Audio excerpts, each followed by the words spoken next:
आज संसद के अंदर लोकतंत्र की एक खूबसूरत तस्वीर देखने को मिली। राज्यसभा से आज 4 सांसद रिटायर हो रहे हैं। गुलाम नबी आज़ाद का कार्यकाल भी पूरा हो रहा है। गुलाम नबी के बारे में बात करते हुए प्रधानमंत्री नरेंद्र मोदी आज इमोशनल हो गए। जम्मू कश्मीर की एक आतंकी वारदात का जिक्र करते हुए प्रधानमंत्री अपने आंसू नहीं रोक पाए। सुनिए प्रधानमंत्री कैसे एक आतंकी घटना का जिक्र करते हुए भावुक हुए। मुख्यमंत्री थे, मैं भी एक राज्य का मुख्यमंत्री के नाते काम करता था। हमारी बहुत गहरी निकटता रही उस कालखंड में। शायद ही कोई ऐसी घटना मिल सकती है कि जबकि हम दोनों के बीच में कोई संपर्क सेतु न रहा। एक बार गुजरात के यात्री, क्योंकि जम्मू कश्मीर में जाने वाले टूरिस्ट में गुजरात बहुत बड़ा नंबर रहता है, और टेररिस्टों ने पर हमला कर दिया। करीब 8 लोग शायद मारे गए। सबसे पहले गुलाम नबी जी का मुझे फोन आया।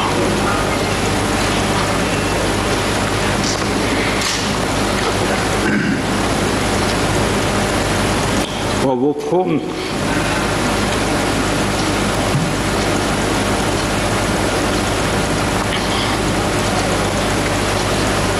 सिर्फ सूचना देने का नहीं था,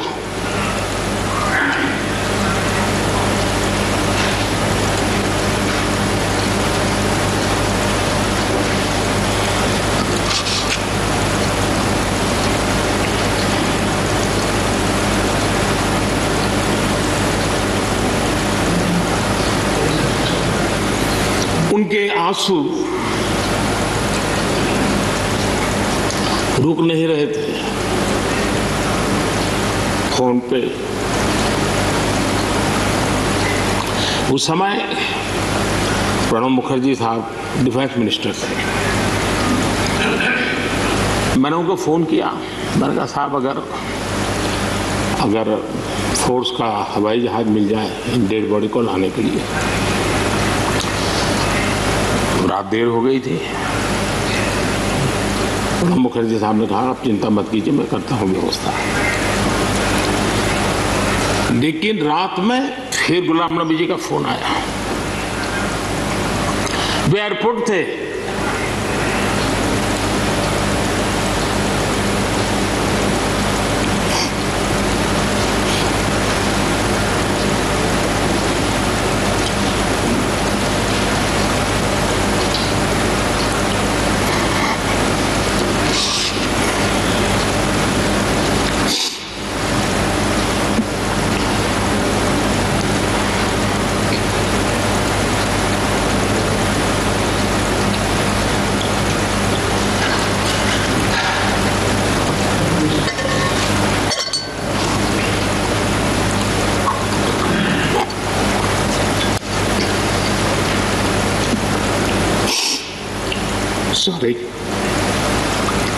उस रात को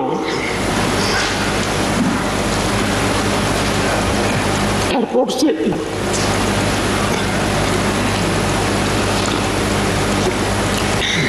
उन्होंने मुझे फोन किया और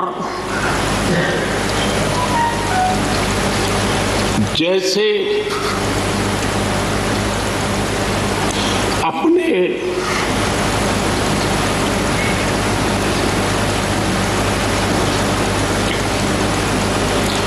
परिवार के सदस्य की चिंता करें,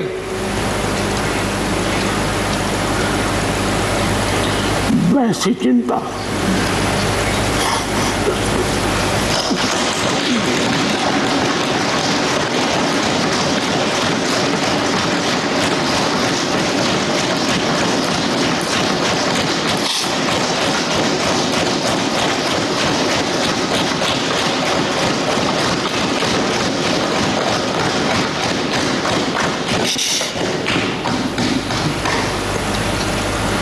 पद, सत्ता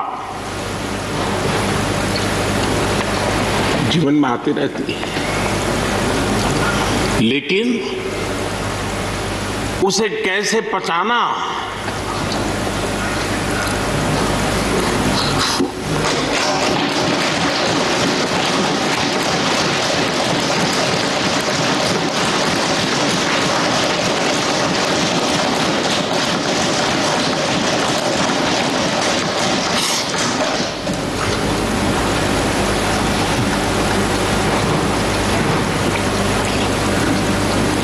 मेरे लिए बड़ा भावुक पल था।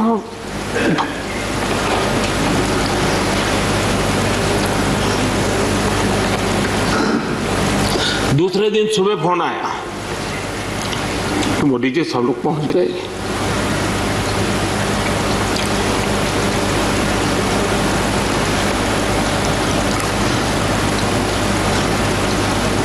इसलिए एक मित्र के रूप में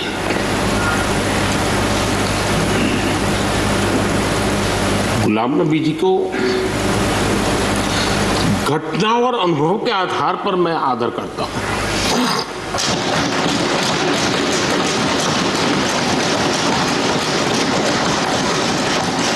और मुझे पूरा विश्वास है कि उनकी सौम्यता, उनकी नम्रता, इस देश के लिए कुछ कर गुजरने की उनकी कामना, वो कभी उनको चैन से बैठने नहीं देगी।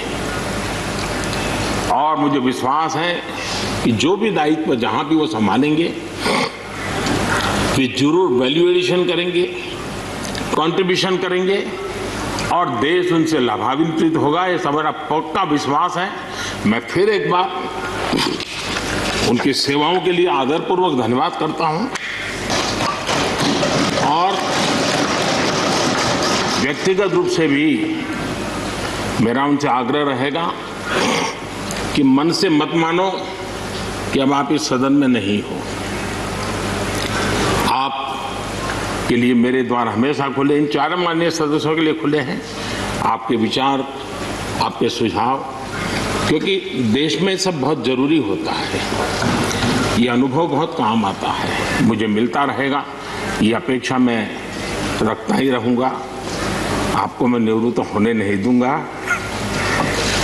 फिर एक बार बहुत शुभकामनाएं, धन्यवाद। प्रधानमंत्री किस घटना का जिक्र कर रहे थे? साल 2007 की वो तस्वीरें भी आपको अब दिखाते हैं, जब श्रीनगर में गुजरात के कुछ यात्रियों पर आतंकी हमला हुआ था।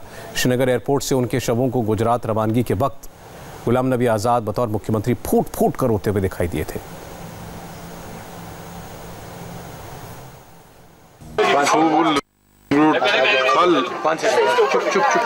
लेके भेजना चाहिए, लेकिन आपके बच्चों की लाशें भेज रहे, बहुत अफसोस है। हम सब माफ करना। प्रधानमंत्री के बाद गुलाम नबी आज़ाद भी बोले। गुलाम नबी आज़ाद ने भी नरेंद्र मोदी के साथ अपने अच्छे रिश्तों का जिक्र किया। कहा, संसद के अंदर नोकझोंक कई बार हुई, लेकिन प्रधानमंत्री मोदी से उनका संबंध हमेशा अच्छा रहा। माननीय प्रधानमंत्री जी, कई दफा टोका टोकी हुई और आपने कभी बुरा नहीं माना। एलओपी के वक्त में बड़ी बड़ी लंबी स्पीचें आपकी हुई, मेरी हुई, खास करके राष्ट्रपति के अभिभाषण पर। उसमें लंबी तकरीर होती थी, कभी हम कुछ एलओपी की जिम्मेदारी करते थे, लेकिन आपने व्यक्तिगत तौर पर उसे कभी अपने खिलाफ नहीं किया। हमेशा भी आपने पर्सनल कॉन्टेक्स्ट को और पार्टी की जो जिम्मेदारी है उसको दूर रखा। कभी ईद हो, दिवाली हो, बर्थडे हो, उसमें बराबर आपने कभी भी कमी नहीं की फोन करने की। सबसे पहले या तो मेरी पार्टी प्रेसिडेंट का आता था या आपका आता था। दो आदमियों का तो अनिवार्य, हमारे प्रधानमंत्री और कांग्रेस प्रेसिडेंट मिसेस गांधी। और आपने हमेशा बताया कि कभी अपनी स्टेट के बारे में हो और कोई काम हो तो मुझे आप कभी भी बताना। मुझे याद है जब मैं राज्यसभा इलेक्शन लड़ने गया तो आपने कुछ कहा कि भाई आपको कुछ जरूरत है। मेरे का वो तो लड़ाई है, आपका कैंडिडेट है, मैं कैंडिडेट हूं, उसमें आप कुछ नहीं कर सकते। तो ये एक पर्सनल टच जो होता, आदमी भावुक हो जाता, आदमी सेंटिमेंटल हो जाता, आदमी इमोशनल होता। और मेरे संपर्क तो विपक्ष के साथ आज से नहीं, जब पहली दफा मैं एमओएस बना था तब से लेकर आज तक, क्योंकि हम मिलके ही देश को चला सकते हैं। लड़ाई करके, गालियां देकर नहीं, हम अपनी बात अपने भाषणों के जरिए कर सकते हैं। मैं आपका बहुत धन्यवाद करता हूं।